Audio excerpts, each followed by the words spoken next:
ఈరోజు వాగ్దాన సందేశం దినవృత్తాంతం 2వ గ్రంథం 19వ అధ్యాయం 11వ వచనం. మేలు చేయటకై యెహోవా మీతో కూడా ఉండును. ప్రభు అయిన యేసుక్రీస్తు వాక్యం దీవించను గాక. ఆమేన్. ప్రార్థన.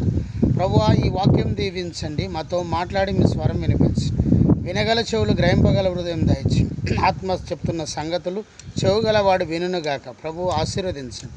యేసునామములో ప్రార్థిస్తున్నాము తండ్రి. ఆమేన్. ప్రియులారా, ఈరోజు ప్రవచనాత్మకమైన సందేశం మేలు చేయటకై యెహోవా మీతో కూడా ఉండును. మీరు చేస్తున్న పరిచర్యలో, గృహంలో, ప్రార్థనలో మీతో ఎప్పుడూ దేవుడు ఉంటానని వాగ్దానం చేస్తున్నాడు. యెహోషాపాతు యూదా సమాజమును వ్యవస్థీకరించి వారికి బాధ్యతలను అప్పగించి వారిని హెచ్చిస్తూ ధైర్యపరిచి మాట సెలవిస్తున్నారు. మేలు చేయటకై యెహోవా మీతో కూడా ఉండును. ఆమేన్. హల్లెలూయా. దేవుడు మేలు చేయాలంటే ఏం చేయాలి? మొదటిగా దేవుణ్ణి అనుసరించాలి, ఆశ్రయించాలి. ద్వితీయోపదేశకాండం 6వ అధ్యాయం 3వ వచనం, కీర్తన 34వ కీర్తన 10వ వచనం. రెండోది నీతి నిజాయితీ కలిగి ఉండాలి. సామెతలు 13:21, 24-25 వచనం.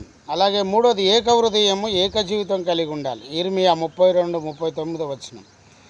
దేవుని పనిని దేవుని చిత్తంలో చేసి ఆశీర్వాదం పొందుకున్న వారున్నారు. అలాగే దేవుని పనిని దేవుని చిత్తములు చేయకుండా శాపాన్ని పొందుకున్న వారు కూడా ఉన్నారు. నీవైతే దేవుని పని బాధ్యతగా, నమ్మకంగా, న్యాయంగా దేవుని ఎడల భయభక్తులతో చేయము. దేవుడు నీకు మేలు చేయను. శాపం తెచ్చుకున్న వారు ఉన్నారు, మేలు ఆశీర్వాదాలు పొందుకున్న వారు ఉన్నారు. నీవు మేలు పొందుకున్నటకు, ఆశీర్వాదము నీ కుటుంబంలో దీవెన పొందుకున్నటకు త్వరపడు.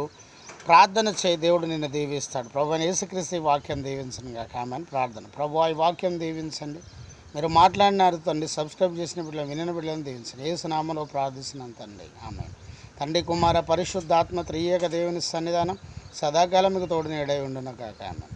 Praise the Lord. జయమనే మా యూట్యూబ్ ఛానల్ సబ్స్క్రైబ్ చేయండి, లైక్ చేయండి, షేర్ చేయండి, అనేకులకు తెలియచేయండి.